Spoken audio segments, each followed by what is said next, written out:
Hello everybody, it's Eric Fries, and today we're going to be looking at this Lasko model 3150 Ultra Force box fan.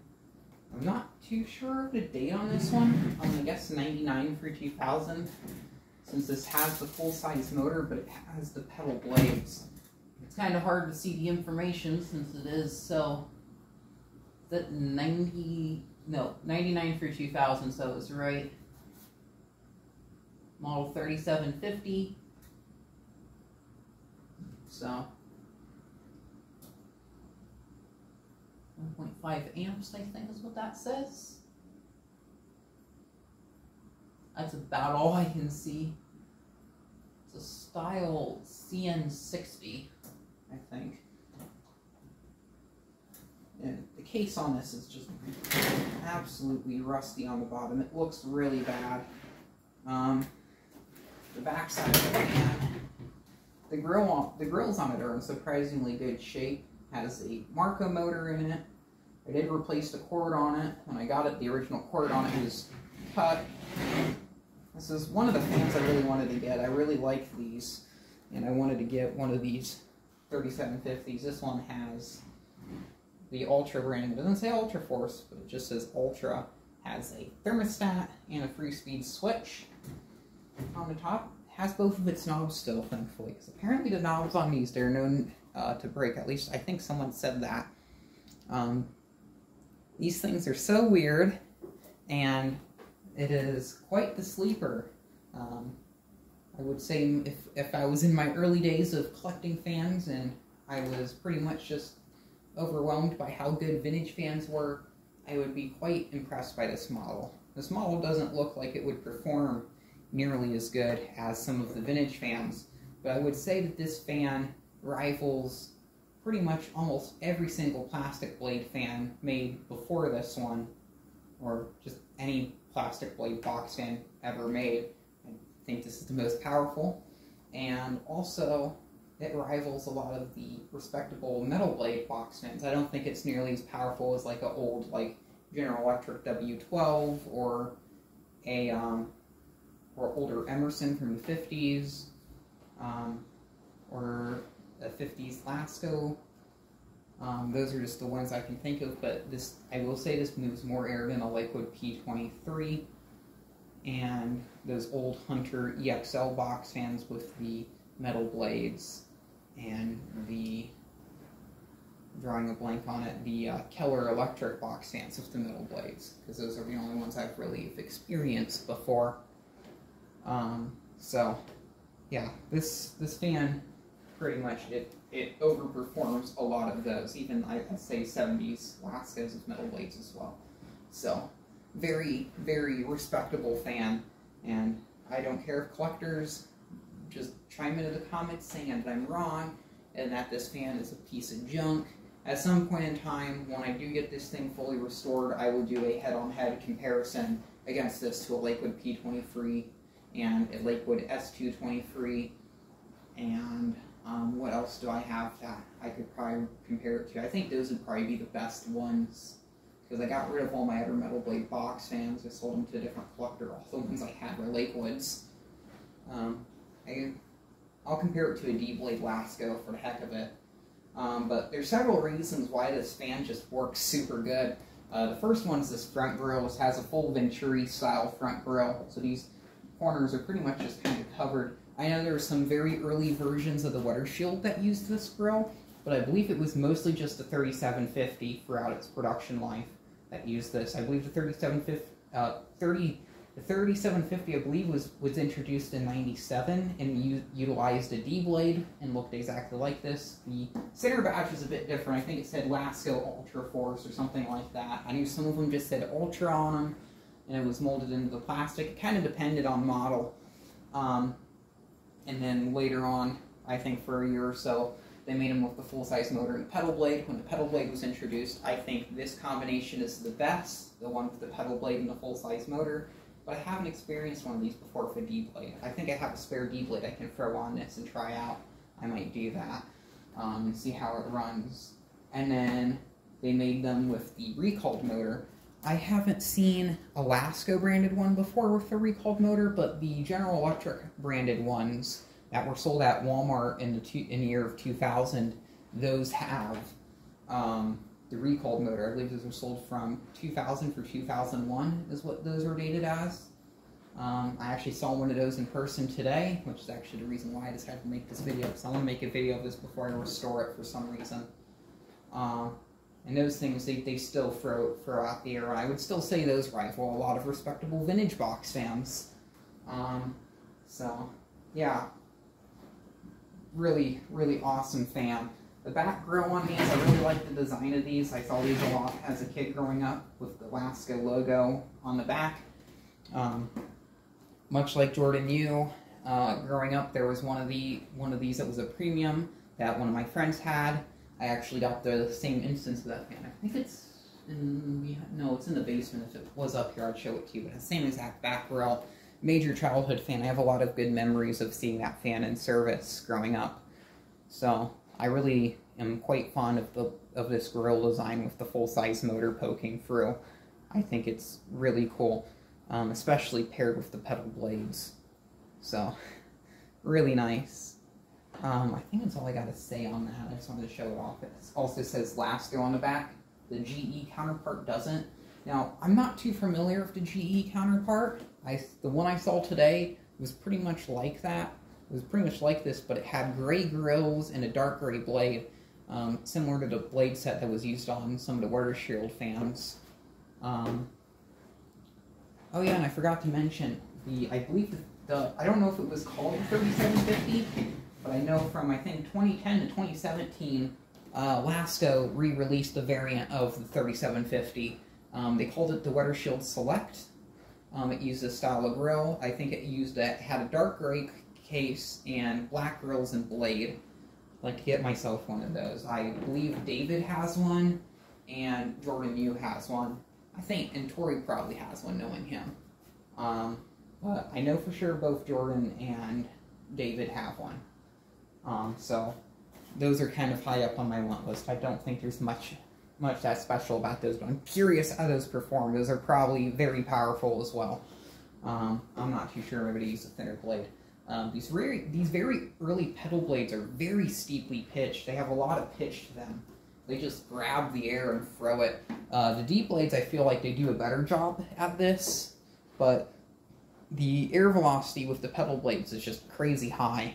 You get a lot of air movement out of these. It's pretty much like having a high velocity fan, and it's quite impressive. I really like the airflow output on these. It's just insane. What else should I say about this? I don't know. We'll get into the testing, I guess.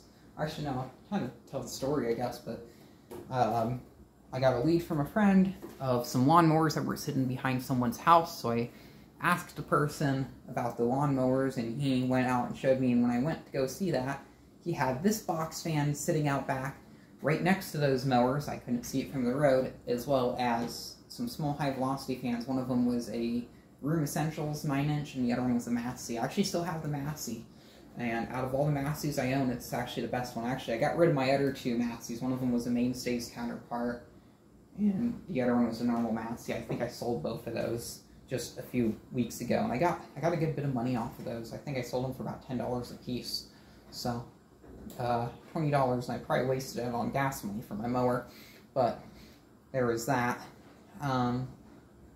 But that Massey still runs, has a nice startup sound. But yeah, cord was cut on it. Since I got the fan, I never actually cleaned it. I did take apart the motor. I believe I brushed some of the dust off the motor windings, and I oiled the bearings. I remember the bearings being extremely stiff on this. Let's see if there's still dust in the motor. The motor looks clean, it's just the casing itself is just really rusty, so I'm probably going to go through, and when I repaint the cabinet, I'll repaint the end bills of the motor to make it look a bit nicer.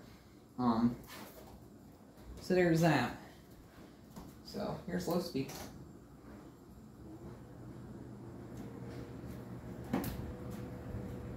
I really like this one because it has a really nice low speed sound to it. I can't remember if the medium speed on this one works or not. I've heard some things about the medium speed. I know there's kind of a big discrepancy with the medium speeds on these Marco motors.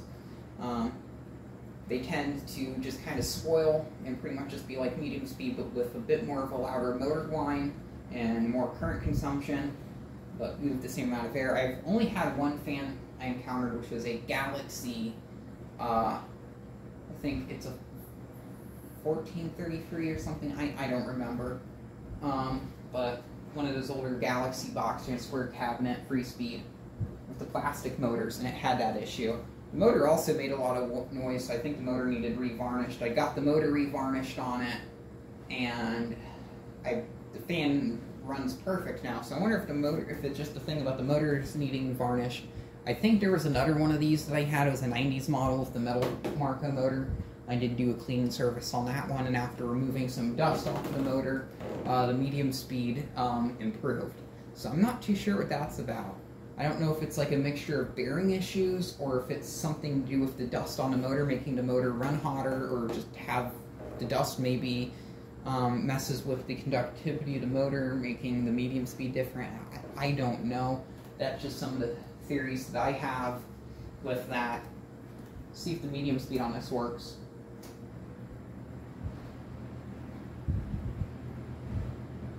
It's not that much more faster. I'll say the medium speed on this fan is starting to spoil, but there's a bit of a difference. I thought I remembered there being a somewhat sizable gap between the two speeds, but I guess this one does have the spoiled medium speed.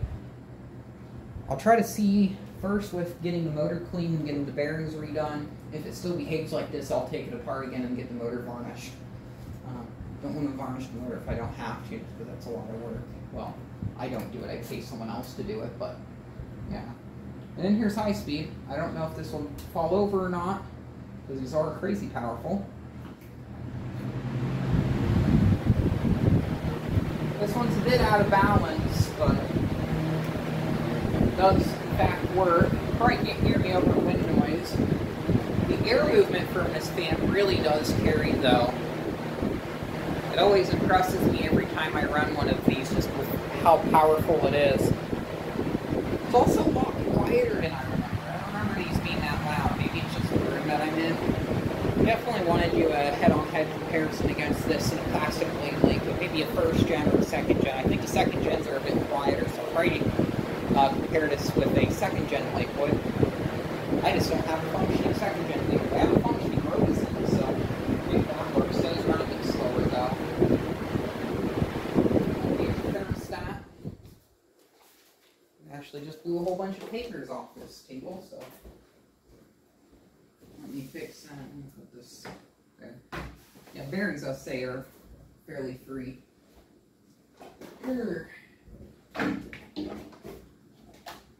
Put that on there, keep these papers from flying away. With the thermostat engaged, it has a green pilot light. I don't know if it's neon or LED. I'm not sure, because I did learn that there's such thing as green neon indicators. So we'll fire this up. Oops. This fan also has a really nice startup sound. On high speed, we're drawing 195 watts, 2.05 amps, and a power factor of 76.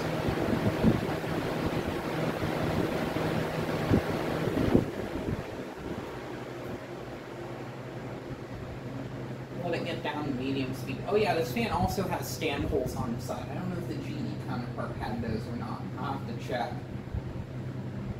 On medium speed, we're drawing about 1.5 amps, or 1.43, 136 watts.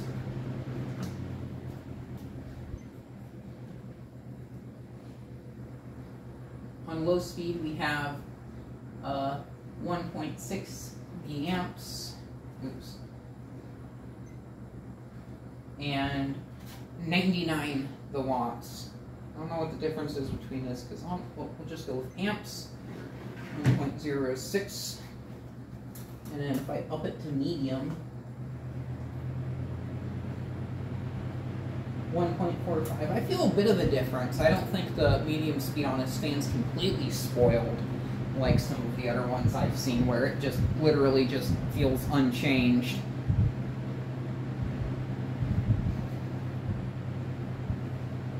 Because, and also by the way, this is the first time I've ran this fan in, I believe, about 6 months, maybe even a year. So the motor smells very hot on it, so it's going to have that smell. These tend to do that when they sit for a while. When I did get this thing first cleaned up, one of the reasons why I didn't clean it was because at the time I needed a powerful fan for the garage, so I used this in the garage quite a bit. And it got a lot of hours on it. There's also an organ shop that I know nearby my house, and they have one of these with the D-blades in the windowsill. I guess if I buy that one off of them and also buy that GE counterpart I was mentioning earlier, I'll probably have every single variant of the Ultra Force besides the Wire Shield Select. I tried buying the one off of David, but he doesn't want to sell it. I doubt Tori and Jordan are willing to sell theirs. I don't know if anyone else has another one that they would be willing to sell for a reasonable price, which I mean below $50 anyway.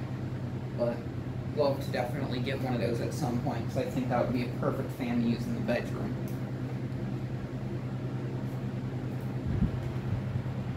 I think it's all I really got to say about this one. There's not really much going on with it. I'm not sure. Write down below in the comment section if you want to see a, kind of like a teardown and restoration vlog of this fan. I'd be willing to do it as long as viewers ask. I'm not too sure. I'll figure that out. It'll probably be a couple days before I start tearing into this, but if anyone wants to see like a video log of me working on this fan with like repainting it and step by step with getting the motor redone and stuff, drop it below in the comment section. I'm not asking for comments, I just want to know your opinion. So thank you very much for watching, and keep the breeze.